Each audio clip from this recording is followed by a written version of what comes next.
Some of our public officers involved in law enforcement are conflicted. They have conflict of interest, and therefore we have directed that all law enforcement officers from all agencies and all ranks who have interests in the second generation alcohol industry or related industry must stop, must cease that business. Alternatively, they have to leave the service. They have to leave their job because they can't enforce the law in a matter where they have business interests. The government has also decided to transfer all officers, especially from the National Police Service, who have stayed for more than 3 years in one station. 42,500 officers will be transferred by Wednesday next week. By all means possible, nobody will be left out. Some of these officers have stayed in one station for too long. They have gotten mixed up with local issues. Some of them have no capacity to enforce the law impartially because they even have married local girls there, and they have opened butcheries and bars, and you don't know whether somebody is a police officer or one of the villagers. So we are going to effect the transfer policy without fail and without exception. 42,500 officers must move by Wednesday next week.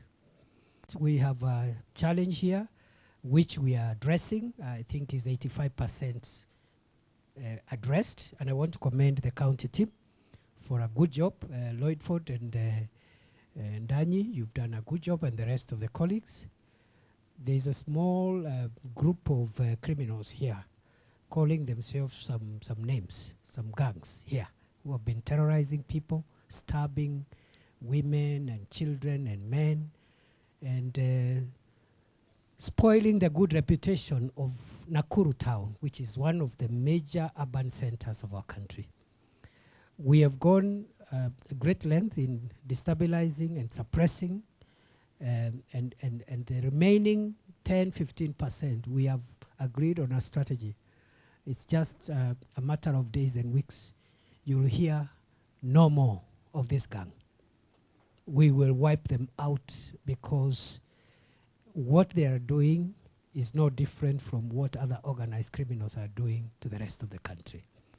We also have land disputes, especially in certain parts of this county. We've agreed on how they will be resolved amicably and peacefully so that we don't have a situation where either people encroach on people's land and refuse to move, or alternatively, people get access to land through fraudulent title deeds. And therefore, we are putting on notice all public officers, including officers in the Ministry of Land and officers involved in the survey of land, that those who are aiding land fraud and forgery of title deeds and so forth are criminals just like any other criminals, and will be very merciless with them.